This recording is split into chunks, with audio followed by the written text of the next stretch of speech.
Hi ma'am. வணக்கம். என்னுடைய பேர் ஹேமா சம்பத்துன்ட்டு. நான் பெங்களூர்ல இருக்கேன். நான் இந்த 6ஆம் மையத்தோட டீடாக்ஸ் அண்ட் ஃபாஸ்டிங் குழுவில்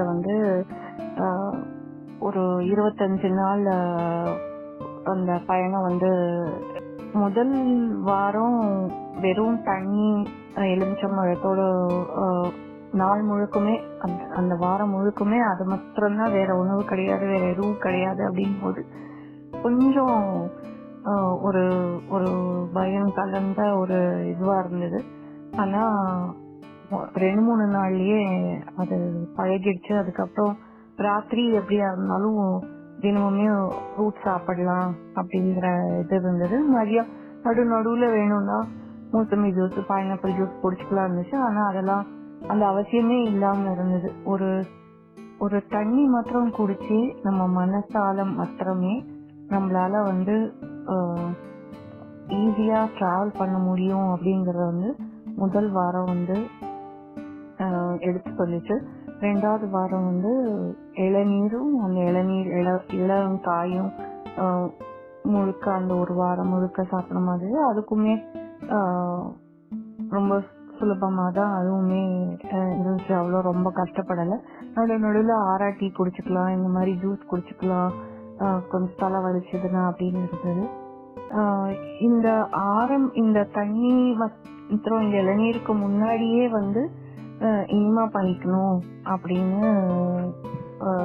சொல்லிட்டு இருந்தாங்க. ஸோ அதுவுமே கொஞ்சம் பயமா இருந்துச்சு. பட் பண்ணின அப்புறம் ரொம்ப ரொம்ப ஈஸி ஆயிடுச்சு. அது இதுக்கு ஒரு பயப்பட வேண்டிய அவசியமே இல்லை. இதை வெளியில எல்லாரும் பேசி இது ஒரு பயம்புத்துற ஒரு பூதமா வச்சிருக்காங்களே. இது ஒரு சாதாரணமான விஷயம்தான் அப்படின்ட்டு இந்த முதல் 2 நாள் 3 நாள் பண்ணி அந்த இனிமாவே பாடியை ரொம்ப லேஸ் ஆக்கி, அதுக்கு நடுவுல சார் யோகா கிளாஸஸ்லாம் இது பண்ணி, ராத்திரி ஆனாக்கா இதுல பயணிக்கும் போது சில பேருக்கு தலை வலிக்கிறது, பசிக்கிறது, இல்ல இத நடுவுல லேடிஸா இருந்தானா மாத விளக்கு வரும்போது எப்படி பண்ணுது அப்படின்னு காலையில ஆனா யோகா கிளாஸஸ், ராத்திரி ஆனா இந்த மாதிரியான எக்ஸ்ட்ரா இன்ஃபர்மேட்டிவ் செஷன்ஸ் எல்லாமும் எடுத்து இது ஒரு வெறும் ஒரு தியரிட்டிக்கலா இல்லாம, வெறும் ஒரு வாட்ஸ்அப் குரூப்பா இல்லாம ரொம்ப லைவ்லியாவும் ரொம்ப அக்கௌண்டபிளாவும் ரொம்ப ஆக்சசிபிளாவும் இருந்தது ரொம்ப ரொம்ப ரொம்ப யூஸ்ஃபுல்லா இருந்தது.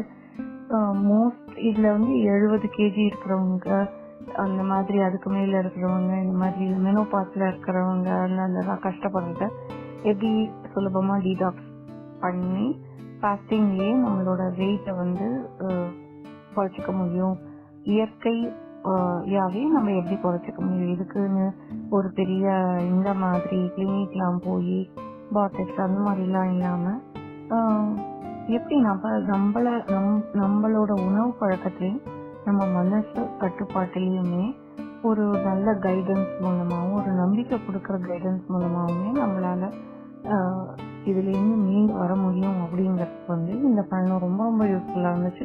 ஒரு லைஃப் ஸ்டைல் ப்ராக்டிசஸ்லாம் ஷேர் சொல்லியிருப்பாங்க, எல்லாமே நீங்க ஃபாலோ பண்ணிருக்கீங்க? இது எல்லாமே ஃபாலோ பண்ணேன். இன்ஃபேக்ட் டெய்லி காலையில இப்போ வரைக்கும் பண்ணிட்டு இருக்கேன். காலையில எழுந்த உடனே இந்த ஒரு கிராட்டிடியூடோட எழுந்துக்கிறது, யோகா ப்ராக்டிஸ் பண்றது, அதுக்கப்புறமா ஆம்லா, இஞ்சி, கருவேப்பிலை, லெமன் ஜூஸ் குடிக்கிறது. அது இன்னி வரைக்கும் பச்சை தண்ணியில குடிக்கணும் அப்படிங்கிறது இன்னி வரைக்குமே. இந்த குழு முடிஞ்சே ஒரு 2 வாரம் ஆயிடுச்சு. ஆனாலுமே அந்த பழக்கம் விடக்கூடாது அப்படிங்கறதுனால காலையில பெங்களூர்ல பச்சை தண்ணியில குளிக்கிறது அவ்வளவு ஈஸியான விஷயம் கிடையாது. ஆனா நான் 4-5 மணிக்குள்ளேயே அவர் சொன்ன அந்த பீரியட்லயே எழுந்துக்கணும். அதே இன்னும் வரைக்கும் ஒரு maximum days 90% of the days follow பண்ணியிருக்கேன். எனக்காவது ஒரு நாள் 2 நாள் இதுவாகும், மிஸ் ஆகும். அப்ப கூட பச்சை தண்ணியில குளிக்கிறது மாத்திரம் விடுறது கிடையாது. அந்த மார்னிங் அந்த ஜூஸ் குடிக்கிறதும் கண்டினியூ பண்ணிட்டு இருக்கிறேன். யோகா பண்றதும் கண்டினியூ பண்ணிட்டு இருக்கிறேன். அதுக்கப்புறம் வந்து அந்த 10 days அந்த உணவு வந்து ரொம்ப ரொம்ப ரொம்ப ரொம்ப நல்ல டயட். அது வந்து அது மாதிரி ஒரு கம்ப்ளீட் ஹோல்சம் ஃபுட் காம்பினேஷன் வந்து நிஜமாவே கிடையாது. ஸோ மார்னிங் வந்து அது இப்போ வரைக்குமே அந்த பழைய சோறு, அந்த அப்புறமா ரெட் ரைஸ் கஞ்சி, அது வந்து இப்போ வரைக்கும் நான் வந்து மார்னிங் பிரேக்ஃபாஸ்டாவே மோஸ்ட் ஆஃப் த டேஸ் சாப்பிட்றதுக்கு இன்னைக்கு கூட பழைய சோறு கஞ்சி தான் இன்னைக்குமே என்னோட பிரேக்ஃபாஸ்ட். Okay ma'am. இப்போ உங்களுக்கு வந்து நீங்கள் ஸ்டார்டிங் இந்த குரூப்பில் ஜாயின் பண்ணுறப்ப உங்களுக்கு ஒரு இஷ்யூ பண்ணணும் அப்படின்ற ஒரு இதில் பண்ணியிருக்கீங்க. இப்போ உடல் ரீதியாக உங்களுக்கு எவ்வளோ வந்து மாற்றம் ஆயிடுச்சு? ஆக்சுவலாக எனக்கு இஷ்யூன்னு உடல் அளவில் பை காட்ஸ் கிரேஸ் எந்த இஷ்யூவும் இல்லை, எக்ஸப்ட் ஃபார் த வெயிட். மெனோபாஸ்க்கு அப்புறம் ஒரு வெயிட் இன்க்ரீஸ் ஆச்சு. அதை வந்து கட்டுப்படுத்த முடியுமா அப்படிங்கிற இதில் பயணிக்கணும்னு இருந்தேன். ஒரு பேசிக்கலாக ஒரு சுகர், பிபி அது மாதிரி எந்த இஷ்யூவும் இல்லை. எனக்கு 55 வயசு ஆகுது.